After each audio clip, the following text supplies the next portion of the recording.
Sir, my name is Gopal Jairam Nole. I am from 9th standard. My school name is RK Public School. My guidance teacher name is Kamraj sir. My project name is Technically Modified Engineering Sericulture. आता आपल्याला माहीतच असेल की आपला भारत जो आहे तो कृषीप्रधान देश आहे. आता आपल्या भारतामध्ये जी आहे ती सेरिकल्चरची फार्मिंग सगळ्यात जास्त प्रोडक्शन केलं जातं.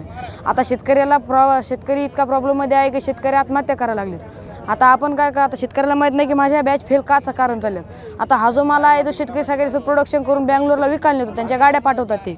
आता शेतकऱ्याला माहीत नाही की इन्क्युबेटरमध्ये कसं तयार, त्या आळ्यांना किती टेम्परेचर मेंटेन करायचं आहे कसं नाही. आता ह्याच्यासाठी जे आळे आहेत ते काय करतात, कंटिन्यूअस 12 दिवस पाला खातात. 12 दिवस पाला खाल्ल्याच्या नंतर त्याला आता ते पाला खाल्ल्या त्याच्यावर इन्फेक्शन जे बसलेलं असते त्याच्यामुळे आळी काय मरते. आता आळी मेल्याच्या नंतर काय होतं, शेतकऱ्याला मिळत लागत नाही की मी प्रॉब्लेममध्ये कोणत्या प्रॉब्लेममध्ये. आता शेतकऱ्यांनी काय करायला पाहिजे, युरिडेशन एक मात्र उपाय म्हणजे आता भारतामध्ये आणि चायना जी आहे तिने 2000 वर्षापूर्वी ह्याचा शोध करून त्यांनी पण हा युरिडेशनचा प्रोजेक्ट वापरलेला नाही आहे. आता युरिडेशन म्हणजे जे आहे टेम्परेचर आणि टेम्परेचर जर आपण जर ह्या पाल्याला दिलं तर हा पाला जो आहे तो हडकू शकतोय. आणि आपण जर त्याला सॅनिटायझेशन जर केलं तर त्याच्यावरचं जे अल्कोहोल आहे ते जर आळ्याने जर खाल्लं तर आळी मरू शकते.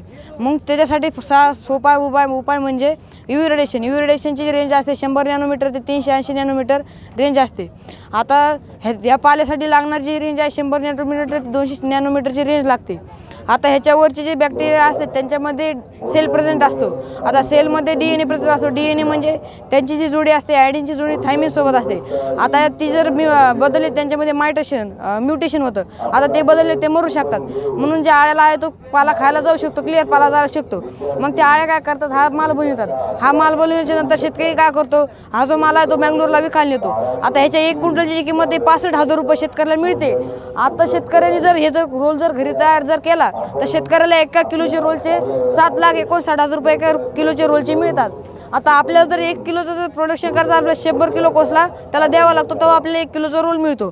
आता ह्याचं शेतकरी काय करत आहे ते प्रोडक्शन करतो, पण शेतकऱ्याला माहीत नाही की ही मशीन कशी बनवायची. आता या मशीनला अति खर्च प्रकल्प आहे. आता एक प्रकल्पाला खर्च लागणार आहे तो 500-600 रुपये प्रकल्पाला खर्च लागू शकतो. आता आपल्यासाठी शेतकऱ्याकडे लाकडू ते सगळे ऑलरेडी रेडी असतात. मग शेतकरी काय करू शकतो, असे 2 प्लाउट जर उभा केले तर शेतकरी घरी मशीन तयार करू शकतो. आता ही जी मशीन आहे ती सगळी सोलावर चालते. आता ही मशीन जर चालू केली ह्याच्यामध्ये आपण गरम पाणी टाकू शकतो. आता ह्याच्यामध्ये जे इन्क्युबेटर लावलं ह्याच्यामध्ये आपण युरिडेशनचा यूज केला आहे. आता आपण जर ही जर लाईट चालू केली तर ह्याच्यामधले जे मायक्रो ऑर्गॅनिझम आहेत ते किल होत आहेत. आमच्या भोजन कक्षाच्या काउंटरला सांगायचे जेणेकरून उद्याला परतीच्या प्रवासाला त्यांच्यासोबत पार्सल. हे बघा ह्याच्यामध्ये जी लाईट लावली ती काय करते, मायक्रो ऑर्गॅनिझम पासून त्यांना प्रोटेक्ट करते आणि जे बॅक्टेरिया जे आहेत त्यांना मारते. ह्याच्यामध्ये युरिडेशनची रेंज त्यांना मारते. आता ही जी मशीन आहे ती सगळी सोलावरच चालू शकते कारण की शेतकऱ्याला बिल येऊ शकत नाही. आणि आता UV चेंबर जे आहे ह्याच्यामध्ये जी युरिडेशन आहे ती सोलर पण चालू शकते. आता युरिडेशनसाठी शेतकऱ्याला वाटतं ह्याला लय जास्त खर्च आहे. आता शेतकऱ्याला काहीच खर्च लागू शकत नाही कारण की 380 रुपयाला या युरिडेशनचा बल्ब मिळू शकतो. त्याच्या रेंजने जे आहे ते पाल्यावरचे इन्फेक्शन आपण बॅक्टेरिया किल करू शकतो. आता ह्या मशीनमध्ये गरम पाणी टाकलं की तो धागा आहे तो रिलॅक्स होतो आणि आपण त्याचा एक धागा जो आहे तो 2 ते 3 किलोमीटर लांब असतो. आता हे जे प्रोडक्शन केलं आहे ते एका कुकूनपासून केलेलं आहे. हे जे प्रोडक्शन केलं आहे ते एका कुकूनपासून प्रोडक्शन केलं आहे. आता हे जर चालू केलं तर तो धागा जो आहे त्याला स्पिन करीत राहतो. आता ही जी मोशन आहे ती स्पिन करीत राहते त्याला.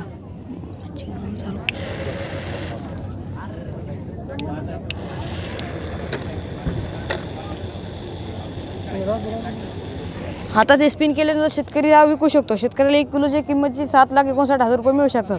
आणि ह्या ज्या आळ्या तो जो कोकून आहे ते ह्या जाळीवर बनवतात. पहिली जी असते पहिल्या काळात काय होतं तर शेतकरी जो आहे तो त्यांना आपल्या तुरटीच्या ज्या काड्या आहेत त्याच्यावर बनवत होता. आता ही नवीन टेक्निकमध्ये तो काय करू शकतो, ह्याचं हे जे आहे त्याच्यावर ते बनवू शकतो. Sir okay. हा प्रकल्प तयार करण्यासाठी तुला लागलेला जो काही खर्च आहे तो साधारणतः किती आहे? त्याला लागणारा खर्च जो आहे 500-600 रुपये खर्च लागलेला आहे. हे सर्व बनायला? हा सर्व बनवलं.